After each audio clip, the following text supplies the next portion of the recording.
කැලණි විශ්වවිද්‍යාලයේ මහපොළ ශිෂ්‍යාර්ථයට ඉගෙනගෙන මම දැන් ලන්ඩන් ඇවිල්ලා මට ඩබල් PhD තියෙනවා. මට හිතෙන්නේ ඒ හාමුදුරුවන්ගේ නම අමරානන්දට මට වගේ නැද්ද තරණ හාමුදුරුව කෙනෙක්.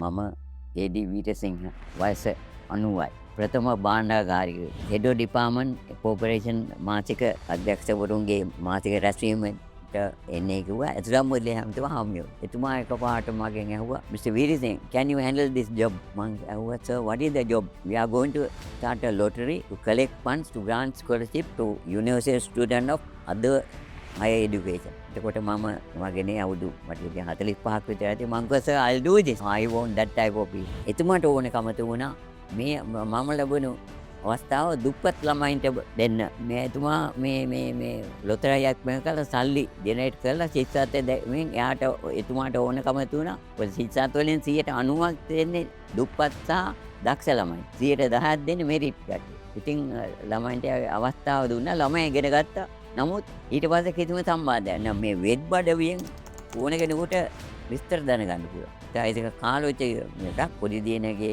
උත්සවයකට ලන්ඩන් බුද්දිස් විහාරයේ ආමුදු කෙනෙක් වැඩියා. ඒ ආමුදු කිව්වා අද මෙම උත්සවයට උපුල් වීරසිංහ මහතාගේ තාත්තා අමරසිරි වීරසිංහ ඇවිල්ලා ඉන්නවා.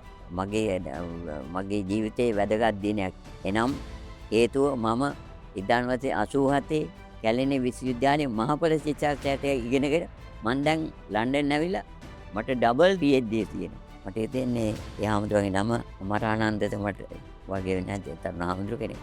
ඉතින් ඔන්න බලන්න මේ මහපොළ ශිෂ්‍යත්ව ක්‍රමයෙන් යටතේ ඒ හාමුදුරුවෝ ගෙනගෙන ඩබල් PhD ජීවිතේ සඳහා සමේ ජීවත් වෙන මට මෙම අවස්ථාවට සහභාගී වී පරණ මිතුරන් හමු වී අතීතය සිහි කර පිටවත් වීමට අවස්ථාවක් ලබා දීම ගැන කරු එමෙතුමා සභාපතිතුමාලා සහ ලේකම් කාර්යාලය නිලධාරී මහත්තුන් මගේ ස්තුතිය පිරිනමනවා.